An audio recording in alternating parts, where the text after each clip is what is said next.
I'm Greg Gutfeld with Kimberly Guilfoyle, Bob Beckel, Eric Bowling, and she plays tennis against the curb. Dana Perino, the five. They all tend to blend. I know.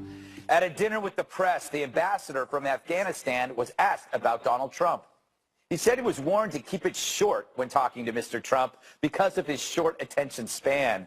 But when they did finally speak, he was delightfully shocked. Donald Trump asked 3 questions that President Obama never did. 1, how can you win in this fight against terror? 2, what do you need to become financially independent? And 3, how can American business invest in your country? The ambassador's conclusion, Donald Trump wanted to win, whereas before President Obama just didn't want to lose. The hesitancy over commitment was gone, but also Trump happened to listen to his answers. Funny how this flies in the face of the media's portrayal of Trump. He's always ballistic and incurious. And President Obama, he's just so much more giving, so much so he looks fantastic even when he's losing his shirt. Meanwhile, Trump's going full salesman as he fixes Obamacare, meeting with congressional leaders, working his phone, holding listening sessions, lunching with old rivals. It's in his blood, sales, which is good. Trump has something to sell that is way more complex than a lie about keeping your doctor. What a contrast. Trump is feisty but flexible. Obama, cool but rigid. But he had no reason to bend. The media already bought into his shtick. His giddy fan base ate up every white-coated lie. Obamacare was a lemon, but the media were his lemon heads. So in a surprising turnabout, it's Trump who's listening and critics who refuse to hear. The press won't notice, but somehow the economy has. Guess which one you should care about?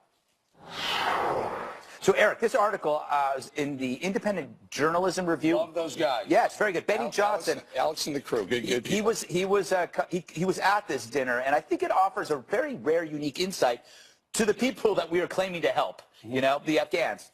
I love the fact that you point out the 3 questions that President Trump asked were all business related. Yeah. And this is the thing that, you know, throughout the whole primary, the whole election season, give the businessman a chance, because maybe doing things a little differently in D.C. might work. He asked about, what do you need to win, number 1? Number 2, what do you need to be financially independent? And how can businesses invest in your country? Those are 3 important questions that forget Obama, maybe they've never heard those questions before. It's doing foreign policy a little bit differently, and clearly it resonated. Yeah. Dana, do you think that the ambassador said those things because of the new guy, or did he really mean it? I think he meant it. I don't think they'd have any, it seems to me they wouldn't have any incentive to say it if it wasn't true and if they didn't believe it. And I also think that, while the business aspect is interesting, I believe that President Trump is asking those questions because it's in America's national interest for Afghanistan to be successful. So for them to have a good and growing economy means that they are less likely to become a safe haven for terrorism again. And then the question becomes, then, what does success look like to you? And you can't have success militarily if you don't also have the soft power that comes from diplomacy and a strong and growing economy. I do think it will be interesting to see if President Trump will accept a recommendation from the Pentagon for more troops, because I do think that that request is probably coming, and I think there's good reason for them to consider it and probably do it. Kimberly, you look fantastic in white today. Oh, thank you so much. Yes. It's interesting. What am I, chopped liver? You look great in red, but, you know, okay, and everybody looks good. All right, Kimberly. Bob? I find it interesting that the most abrasive president is the one who relies on personal tact, you know, which comes from, I guess, from real estate deals. You know, he has to get in front of the person and then work it out, whereas Obama was like, I already know the answers, so I don't need to talk to you. Well, it's really true, because he has sort of that professorial elitism that he does think that he knows better than everyone else, and that was one of the criticisms during his presidency, that he was lecturing to the American people, I know better, you do not, you are impulsive and petulant, and I'm going to show you the way. And part of this you saw was the way he handled Afghanistan and other areas, geopolitical areas that we came into conflict with. With Afghanistan, his plan was just to withdraw. When he saw that that was not going to be, you know, a good idea, and there was problems there that were ongoing, what did we see him do? He essentially punted to the next presidency and said, I'm going to let them handle this. He made the most restrictive rules of engagement that cost American lives. 3 out of 4 of the lives lost in Afghanistan were under Barack Obama's presidency.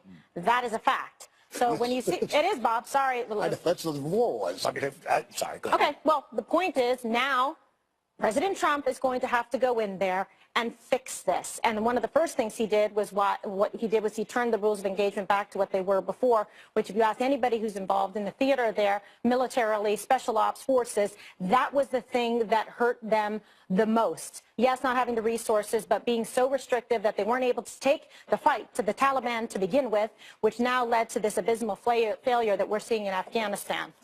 You know, Bob, here's an easy question. Has President Obama ever admitted once that he was wrong about anything? Trump seems to be more willing to change his mind. Obama, however... That's for sure. Yeah. We agree on that. Yeah, I think we do. You know, let me just...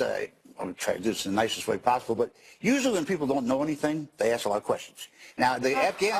Oh, my God. Can I say push back right there? Yes, you can push back. You interrupt. I don't get the last question. I got to listen to your book. Don't know anything. They never ask the question, otherwise they would know things. So, listen, do you think he knows anything about Afghanistan? Seriously. I don't know if he does, but I think it's amazing and perfect that he asked. Okay, I'm sorry, go ahead. That's fine. No. It's important to know what you don't know. No, I understand that. But when it is important to ask these questions, I understand that. But the idea that somehow we're giving him credit for being some sort of diplomacy on his part, if you ask him about the health care bill when he stood up there, he wouldn't know a thing about it. Afghanistan has a very complicated history. It's driven down to the biggest powers in the world. And it's not going to get fixed. It's not going to get fixed by us. And we're going to, like the British left the Khyber Pass and the Soviets went back home, we're going to go home. So he, David points out... Okay. Oh, I'm sorry. No. Let me know when you're done. Go ahead. Well, then, let me know when you're done. Are you done? Of course. Well, Bob, he still didn't answer my question. What? When did you say he was Has wrong? Obama ever admitted he was wrong about anything, including ISIS? Yeah, I think it was pain in the side of his house in Chicago. No, you know, he's most of the time he wasn't wrong. Okay. Frankly. So can I address what Dana had pointed out, that will President Trump listen to the generals and send ground troops to Afghanistan if needed? I said more troops. It doesn't necessarily mean ground forces. More troops, but we found out today that they did send, the generals did recommend sending troops to Syria. And he went with it. And this is something he said he wasn't in favor of, but he's listening to the generals. So, Bob, it is important to listen. If you don't exactly have a complete, fully understanding of what's going on the ground in Syria in every foreign theater, it's good to hear and listen to your generals. I think we're saying the same thing. He doesn't know what he's doing, and so No, he we asks the didn't right say people. that. We didn't say that. The point is smart You think people... he knows something about Syria? Well, I'm telling you Yes, that he wants I to think he succeed. does. If you know anything about Donald Trump, and you know him personally for many years, like I do and many people do that have had interactions with him in the business environment, he is going to equip himself with the facts to be able to succeed. He's not going to go into the presidency to then say, oh, sorry, I didn't do a very good job, and fire himself. He's going to try to get it right. And if you see, he's relying heavily on the advice of generals and people in his cabinet because he wants that type of strength and intelligence and previous success from people who actually know what they're doing so he can incorporate that into his foreign policy plan. And following up by asking questions so that he can learn, so that he can make good decisions. That's what a president should do. Just out of curiosity, what do you think he was talking about how you do business in Afghanistan? I mean, if I were the president of Afghanistan and he said that to me, I'd say... Every president, every foreign leader should be asking that question. Yeah. How can we get business investment to come to our country? Because when you have that, you have growth. And when you have growth, you basically solve all your economic problems. And it also bails you out. What? What are you going to do in Afghanistan? Mining?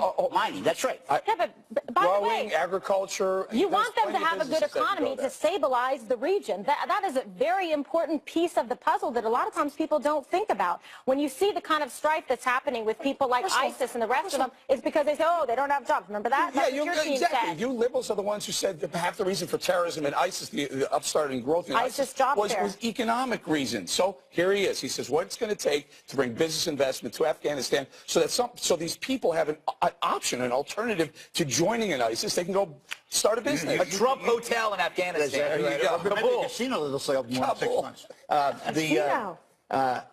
You're assuming then that George Bush and Barack Obama didn't encourage businessmen to go to Afghanistan? Did they say that? Did I Chamber once of say Commerce that? said that- Did I once say that? No, he Greg said pointed world out. leaders asked Greg that pointed out the question. guy from Afghanistan. Never heard it before. Said no one ever asked me that question before.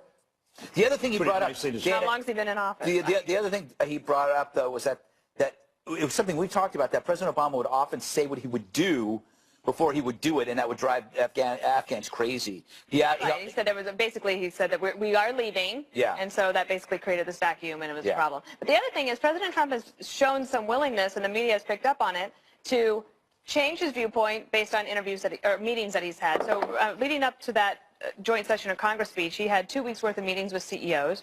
And remember on that day of the joint session speech, he said, well, they confirmed, floated the idea that maybe he was going to change his stand, or not his approach on the immigration bill. And Bob, that is true that he did do that. And presidents are allowed to change their mind. President Obama, remember after the pushback, he kept the Bush tax cuts. I mean, it goes to it. If I could just add one last thing about the ambassador.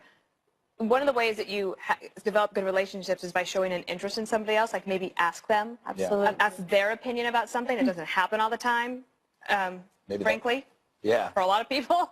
So I think that is, from his business perspective, that is a way that you can establish a relationship. They'll probably be able to pick up the phone, call each other all the time, and that is actually good. And that helps with your soft diplomacy that you were talking about. Say we have a good relationship, pick up the phone. Soft power. Well, I'm not saying it's fine. Maybe Trump could do something that every major power hasn't been able to do in 300 years in Afghanistan. I doubt it. No, I get he grows opium. I get Bob's point. Nothing seems to work in Afghanistan, but at least it looks like he's listening. But also remember, the purpose of it is not just because he wants Afghanistan a good economy. It's actually in America's national interest. So that you can prevent a safe haven from growing there again. All right. On that note, coming up, top Democrats in the House and Senate are urging Republicans to scrap their Obamacare repeal and replacement bill. But will their fear tactics work? Details ahead.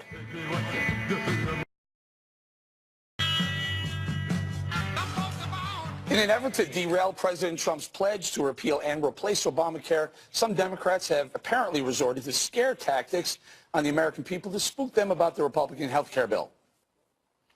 If this legislation is passed, and millions of people are thrown off of health insurance, not able to get to a doctor when they must, thousands of Americans will die. In terms of insurance coverage, it's immoral. In terms of giving money to the rich at the expense of working families, it is indecent and wrong. Trump care would be a nightmare for the American people, causing tens of millions to lose coverage, millions more to see the costs of health care go way up. Meanwhile, the White House announced it's working with lawmakers to shape an amendment to Ryan Care, the GOP health care bill. And I still say the GOP has two options. Jam this lousy bill through now and watch it fail at phase 2. Then you own it, Mr. Speaker. Or fix it fully right now. Then if Democrats vote it down, they're going to eat the mess that the failed Obamacare wake will leave, and it will leave a mess. Who likes it? KG, your thoughts on first of all, the White House said they're going to work with some Republicans to see if they can add amendments to the bill now. Yeah, but I think that's a reasonable reaction to sort of some of the, I guess, evaluation of it, the people who are studying the bill and saying, okay, wait a second, does this have all sort of the ingredients in it that we need to make it successful? So that's what you do. That shows a healthy interest in doing your best and putting forward policy that's actually going to help the American people. If they were being closed-minded and saying, we're not open to anything, that would be a problem. So take that, don't just say you're going to do it, and in fact incorporate it to make it the best that it can be, because they were very vocal in terms of criticizing Obamacare to begin with. So give people a reason to choose this and want it, not just like take the medicine castor oil with a grimace on their face. And is there a way for Republicans to win with this bill? Well, I guess, sure. I mean, I think that the president has said that they are inextricably linked. This is our bill, is what he said, and I appreciate that you're trying to call it Ryan Care, or that, however, not just you, but there are attempts to brand it as Ryan Care, Obamacare. The Republicans had to put something on the table, and I thought today Sean Spicer at the press briefing was very much in line of what you would want in terms of the beginning of a negotiation, which is this is phase 1. We're willing to talk to people. I'm meeting with people. He's talking to people. President Trump has 2 rallies next week, of which I'm assuming that this is going to be a really big piece. And I do think that somebody like Senator Sanders is being so ridiculous. When he says thousands of people will die, having health insurance doesn't mean less care, whether you have it or not. People get care if they don't have health insurance. You can get it under Medicaid. It might not be the best care. It might not be the one that you want. But it's not that people are going to die if this bill passes. That's ridiculous. But it's just, again, my biggest problem with the bill is they want us to wait for phase 2 and phase 3 for the That's what the president said. I know, but here's the problem. If you don't get 60 votes and you're putting the easy stuff up front so you have a simple majority to get it through, and you're never going to get 60 votes for phase 2 or phase 3. We're never going to get the promises made down the road. This is why I'm saying let the Democrats eat this. Let them own this thing. But just to Sanders, anytime you try to reform government, the left shouts 3 words: people will die. While in cities actually run by liberals, people do die. I mean, if you look at, like we're conservatives. Right? No, but liberal in most cities where there's high crime, liberal policies kill more people than conservative principles ever will. So I find it very hypocritical that they're shouting about hypothetical death while there's death in Chicago every day. Okay, you know, that's a very good point. I like that point. Let me just make this point. I sat around this table for 4 years and listened about death panels, where you're high intellectually queen from Alaska who sat there and said death panels. The Democrats are going to die. I mean, you got to be kidding me. But that's you're talking about a bunch of hypocrites. You guys would say stuff about Obama that was much more scary than this. And the people on the Hill did, and they were stupid, and they couldn't do it right. You guys can do it. So, right. Bob, what about that idea? What about there's a compliment in there stopping somewhere. now, coming back, put phase 1, 2, and 3 all together and say this is the bill. Democrats either vote for it, or Obamacare is going to be yours to eat. Yeah, but you and I both know this gets down to a couple of fundamental questions, which legislatively are not that well negotiated. It's Medicaid expansion, and that's how they're going to be. Here's my point. Let the Democrats eat this. Well, let them vote But the down president's already said that would be the irresponsible thing to do. He said I could do that. It'd be politically expedient, but I wouldn't do that. So I don't think it's easy for him then now to backtrack on that. But Paul Ryan and the Whip, they also said they were going to be able to deliver a bill that was able to pass the House, and they didn't. I mean, there is an issue. Hasn't been a vote yet. The problem is I just don't see how you could put together something, negotiate a deal where their positions are, and Medicaid is a central part of it. Well, the thing is, we're talking about health coverage. Yeah. And nothing in these bills. They really need to tackle health costs. You get the health costs to come down, the coverage has got to come down. This is an insurance bill, basically. It is. All right, KG, last thought. Bob, just so you know, for your team here, Bernie Sanders is really working his best magic to try to split the Democratic Party and make a new faction away in the Democratic Socialist Party. Jeez, we missed that. I'm just telling you. I think unfortunately for the Democrats, Sanders has been successful. He has been successful, and the election is proof positive of that, because a lot of the people that actually supported him as well we're enjoying and embracing the policies of Donald Trump and wanting that kind of reform. We've had that split since your party is in even worse shape than before. We've had that split since 1870. I was there for that convention. I'm telling you. You built that? You built that? Go. All right. Up next, the major winter storm just days before spring is slamming the Northeast. We'll have an extreme weather update with guess who when we return.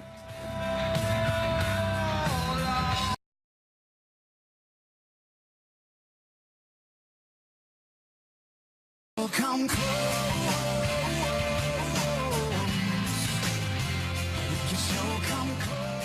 A powerful nor'easter is pummeling much of the country, dumping more than a foot of snow, sleet, and freezing rain in some places. Major cities along the East Coast from Washington to Boston have gotten clobbered. 6 states have declared a state of emergency. Shepard Smith joins us with the latest on the winter weather. Shep, it sort of felt today like when you were walking, like ice pellets being shot into your face with a BB gun. Right, like on a boat that's going too fast in the rain. Yeah. Very, very uncomfortable. Forecasters predicted a blizzard today, and that is exactly what we got. But it hit farther inland than they expected. So New York City, D.C., Philly really dodged the worst of it. Other areas to the north and west got nearly 2 feet of snow, even more in isolated spots.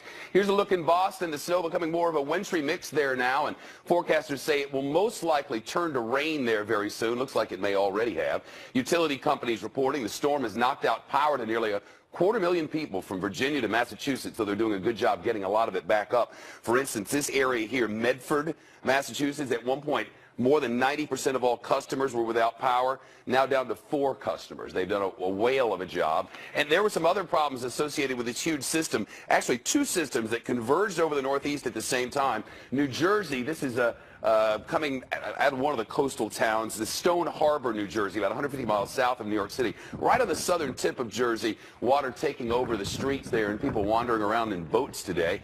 We're starting to get some snow totals as well, and it looks like D.C. is going to finish up with just a couple of inches. Parts of the New Jersey shore with about half a foot. New York City about 8 inches, we now think, when all is done. A little less in Central Park, a little less down in around JFK Airport. A little more in Boston, though, but to the west of Boston, Worcester, Mass, for instance, about 1.5 feet.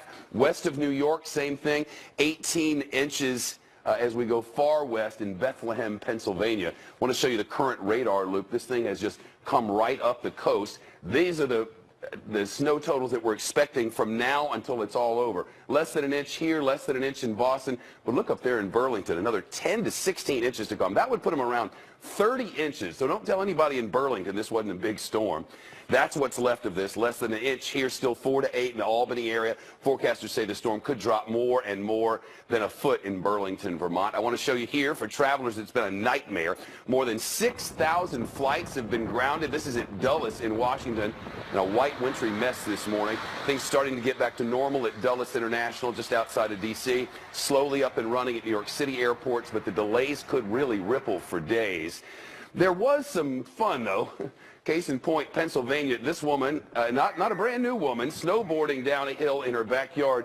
She apparently made some nice work. Yeah, indeed. She made about 65 miles north and west of Philly there. And lest I forget, Dana, America's dog makes a cameo. We happened to spot Jasper. Apparently, she was in Central Park today. Was she there unattended, or did you go with her? She is a he. Oh, I'm sorry. I know. I got to get you a calendar, and then it'll be very clear that I have it's my a own he. Lucia, and she is a she. Just ask Kimberly. Yeah, she knows he's a he. Hey, Jasper. Yeah, the dogs were having a good time. Kimberly and I have a secret thing. I get Jasper's We're going to take it around gender picture every morning. She said, we're going to take it around the table and ask some questions to you. We'll start with Kimberly. And Lucia is so super cute. Oh my God, Carla, she's adorable, right? Thanks, so let's talk about the cherry blooms. Apparently they're encased in ice, and it's a big problem for the festival going forward because I don't think they're going to survive this. Yeah, they think they may not, some of them, because so many of the cherry blossoms in D.C. had bloomed early. Yeah. So they had the little blooms that were open, and the ones that are already open, if they're iced over, those most likely fall off. But they're still telling us there'll be plenty of cherry blossom for people to come to see. So if you're planning, that affects the tourism. Yeah, it does affect tourism, but it's a good thing because they all stay home. That's my hometown, and the Japanese got even with us for Hiroshima. They put those things around there, and everybody stops. And traffic accidents, they all ought to go home. Hey, Chef, let me ask you an important question here. Oh, my God. Do you think that, if we had better microwave situation up and down the coast, we'd have better weather control? we could see it through the microwave cameras. Yeah, okay. All right. That's Great Chef, question, Bob. I have a question for you. Chef, how's the weather in Palm Beach, Florida right now? Delicious. Right It was 72 earlier this afternoon. Today they had a high about 84 in the Palm Beaches, and I had a live camera in Palm Beach earlier. I would have dialed that up for you, Eric, if I had known you were interested. All right, brother. Chef, I have a question. What do you say to people who are then critical, because the storm shifted and didn't hit D.C. and Philly and New York as they thought, then, there's criticism of the National Weather Service, which I don't think is warranted, but I guess I just told you what I think. What do you think? I don't think so at all. You can't tell exactly where weather's going to go. We always talk about hurricanes. If they take just a little bit of a trek, well, they were originally predicting that this would be 50 miles off coast. If it had been 50 miles off coast, the warm water from the Atlantic wouldn't have come into Boston and New York and Philadelphia. It would have been in the mid-20s instead of the low 30s. So all of this freezing rain we got all day would have been snow. So we'd have had 2 inches in Boston, 2 inches in New York, 2 feet in Boston, 2 feet in New York, 1.5 feet in Philly, just like they projected. Instead, it moved 40 miles to the west. So they got it all inland. They can't be perfect. They were close. Right. And they were right. You ever notice people get upset, Chef, when they say, gee, it's supposed to be a big storm and it didn't happen? I mean, it did happen. Right? It just didn't happen to you. No, you certainly did. You should have seen it at 4 o'clock in the morning in Times Square, man. Bob, It's rough. why were you, I don't know. I'm not even going to ask what you were doing up at 4 in the morning. But Gutfeld needs to get in here because, of course, that's always the best question. Hey, Chef, I read the New York government offices were closed today. Did anybody notice? Oh, gosh. Hey, Greg, you're a one-trick pony. I love ponies. You do. And he loves unicorns. And he is one trick. There's no question about that. All right, Bob. What? All right. Last night, Chef, I saw that you said that New York couldn't handle 2 feet of snow, and I've never been here, but I've been here for a couple of big storms, but you had me a little nervous. Well, they were predicting, the National Weather Service was predicting 1 to 3 inches of snow every hour for 6 hours. Blizzard-like conditions, that means winds above 25, 30 miles an hour and gusts to 50. No matter how good the sanitation department is at getting rid of the snow, and they are very, very good at it, if it overruns you, it overruns you. Mother Nature can eventually beat you. It didn't happen this time. Very pleased. Yeah, they told me not to talk about politics, Shep. Have you noticed that the plowing under de Blasio is in the poor areas and the rich people's area doesn't get plowed? Oh they say this every cycle. I don't even know. I hope it's clean in my neighborhood. It won't be. It won't All right, Bob, we're gonna cut you off, and we're gonna thank Shep. Thank you so much. You betcha. All right, President Trump has a potential new strategy to target radical Islamic terror. Will it bring us closer to defeating ISIS? Details when we return.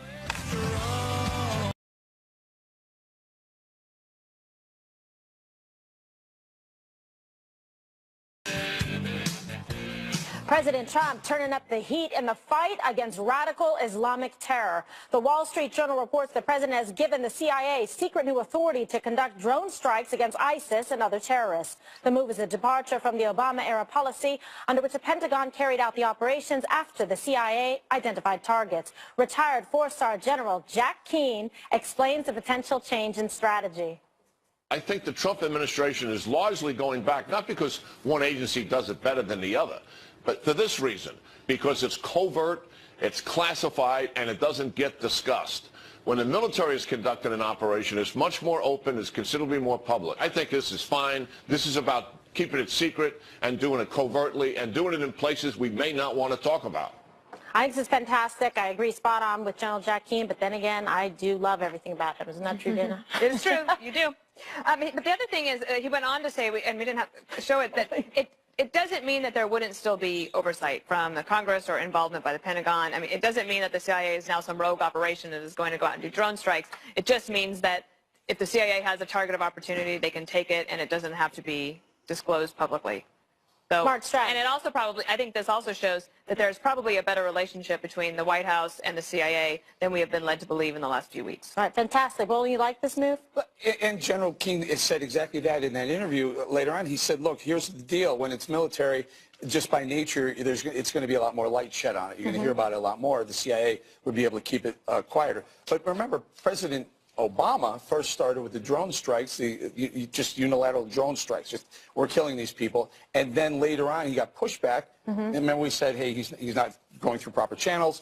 And then they changed the strategy, I guess, in the last year or so, to the drones will be used for intelligence gathering, and then they would send in the military to go clean up the mess. Right. So this is going back to the original Obama drone strike wipes out everything, which I believe the bad guys kill them. Absolutely. I think this is very smart militarily and much in keeping with what one of the criticisms that candidate Trump was making about President Obama at the time was that he was telegraphing too much, telling the bad guys what we were going to do. And this allows, like you said, more covert operations and a more secretive nature, which I think is going to be more effective, plus the new drones, the new Reaper drone. You know, I'm surprised because didn't Trump say he knew more than the generals? Why did he just control the drones himself?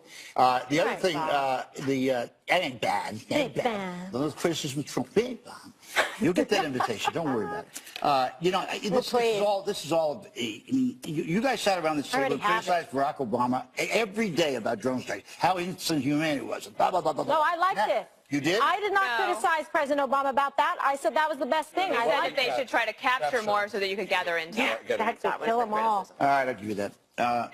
Well, we're agreeing with you. Okay, perfect. No, but you know, it's all going to go this way, right? We're going to do electronic stuff. All right, go ahead. Sorry. Don't eat up the block on my killing segment, please. No, I mean, it's interesting that as the bad guys get worse, I mean, it always seems that as we progress, evil gets even more evil. So ISIS is actually worse than a Nazi. I believe that's the case. But as they become worse, our killing becomes oddly more humane. We will never repeat the world wars where we send waves upon waves of men to their deaths in horrible ways where they're blown to pieces. Now the droning is purely surgical. You know, it's like it's the equivalent of a prostate, surgery where we try to avoid the precious ligaments. We go after the people, we kill them, and we do our best not to hurt the innocent and people around us. Collateral damage. The collateral damage. But I think it's important that we are more concerned with how to kill than what to call them. So that's a refreshing return to common sense. But it is interesting. This is the way it's going to be. It's going to be technology. It's going to be fewer men on the ground, and we are going to be eliminating them. That's right. You know, by the way, ISIS is about to be blown out of Mosul, which means they're out of Iraq altogether now. And of course, you got to credit Trump on that one, right? I mean, Trump who did that, right? Yeah, of course we will. This is a show. It's on Fox. I don't know. It's a 5, and it has to be Trump. Was President Obama responsible for bin Laden's killing? What's that? Yeah, sure. Okay, so now we can credit Trump with this Mosul win. You couldn't credit. I'm just saying, Bobby. Fine, that's fine. We could credit with Mosul. First, ask him where it is, then we'll find out. Oh, boy. Honestly, I'm not going to let you ruin my nice mood about this, with the CIA in charge and new drones and winter snow angel white. Perfect. All right, when we return, Senate Democrats led by Chuck Schumer are threatening a government shutdown over the funding of the border wall. Details next on The 5.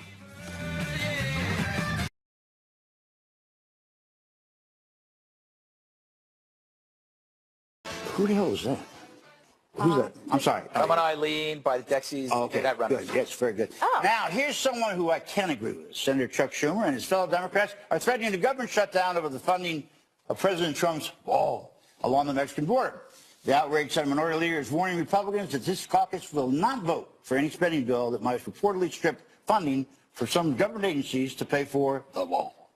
It will be inappropriate, in our judgment, to insist on the inclusion of such funding in a must-pass appropriations bill that is needed for the Republican majority in control of Congress to avert a government shutdown.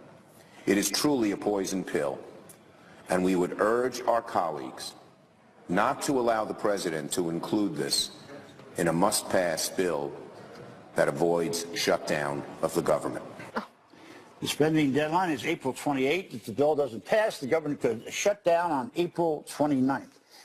Eric, what do you think Trump says after he campaigned on the fact? Go find it, Bob. It's $12 billion. I mean, that's $12 billion to $15 billion over the course. I mean, this is you want to talk about the 30, remember yesterday when we talked about the health care savings, $33.7 billion per year, and you called it a drop in the bucket. So no, you called it a drop. This is a third of a drop in the bucket. So it's like, I think it's like 0.00045%.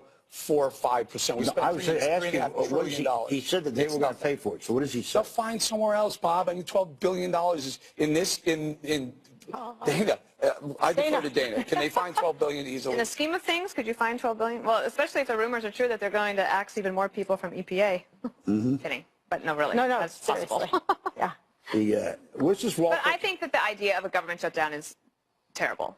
And I've always felt that way. And I also think, you remember that Chuck Schumer and other Democrats said that when the Republicans tried this a few years ago, that it would hurt people who are dependent on government services. So do the Democrats no longer believe that shutting down the government would hurt people who depend on government services? And instead, why don't they try to, like, if they can't figure out a way to stop that funding from being in the bill, then figure out a way to stop it from actually being appropriated in the budget. But, you know, both parties are hypocritical on this. They use it every time that someone comes up for something. And once in a while ends up in a government shutdown, usually by Republicans. Greg. Yes, I believe that Schumer is an obstructionist. We're talking about thousands of shovel-ready jobs, actual shovel-ready jobs. And I thought as a Democrat, you would want to create more jobs. Building a wall will create more jobs. Therefore, he is a communist, and he should be thrown in jail forever. Yay! Winning speech and debate. Good job. Now, Kimberly, I take it it doesn't bother you that we're going to spend U.S. tax dollars on this wall? I want the wall. I love it. Bob cares. Bob cares about our tax dollars. And by the way, I think it's a great point. Why not have the jobs? Why not put this forward? It will help. I think it is necessary because clearly what we've been doing in the past has not been working. This is going to help in terms of national security, public safety. It's going to help in terms of the economy. It's a win-win situation. People are just looking to find fault with Trump, and I agree, like, Schumer's an obstructionist. He is the head of the failed state known as the Democratic Party. So if he wants to try and do this for Supreme Court justice hearings. By the way, Chuck Schumer responsible for the longest presidential transition in history, blocking President Trump. He's just a bad actor. This is the bottom line. He's an ineffective leader. A Supreme Court nominee for a year. No, that doesn't matter. Okay, well, let me tell you something. That I think they brought up Merrick Garland, who, nothing against him, but they brought that up at the last minute, which was very different in terms of President Obama's term, and that's not going to work. The next president, they should have made sure that Hillary Clinton got elected and took the White House, because then they wouldn't be crying about it. Let me just ask you this: this wall is so important. I drove through the Lincoln Tunnel here on Saturday for an hour and a half. I sat in that wreck. There's a lot of places that need to be fixed in this country. Seriously, need to be fixed. There's got to be serious, and that's infrastructure jobs, and he's going to do that too. Which will be a tough pay for it. That is going to be the tough hurdle. Not this $12 billion for the wall that Mexico is going to end up paying for anyway, but the $1 trillion. I mean, they're going to have to come up with a way to find some pay-fors and get a public-private partnership going on where companies get involved. But you're still going to need cash flow, right, on the wall? Seriously, I mean, you can spend $13 billion, and then you're up against. Bob, do you think the wall is built in a year? It's probably going to take, 2-3 years. So you're talking a couple of $1 billion. Yes, they'll figure out a way to appropriate some money and get Mexico to pay them back for it. It'll happen. It'll happen. Okay. I'm sure. Say it nicely, please. I will. I was just saying, if you just rent it from the Chinese, we could get it all done in one time. One more thing is up next.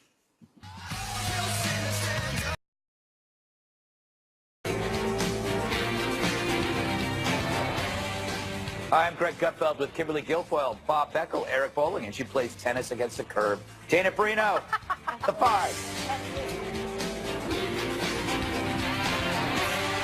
They all tend to blame actors. I know. At a dinner with the press, the ambassador from Afghanistan was asked about Donald Trump. He said he was warned to keep it short when talking to Mr. Trump because of his short attention span. But when they did finally speak, he was delightfully shocked. Donald Trump asked 3 questions that President Obama never did. 1, how can you win in this fight against terror? 2, what do you need to become financially independent? And 3, how can American business invest in your country? The ambassador's conclusion, Donald Trump wanted to win, whereas before President Obama just didn't want to lose. The hesitancy over commitment was gone, but also Trump happened to listen to his answers. Funny how this flies in the face of the media's portrayal of Trump. He's always ballistic and incurious.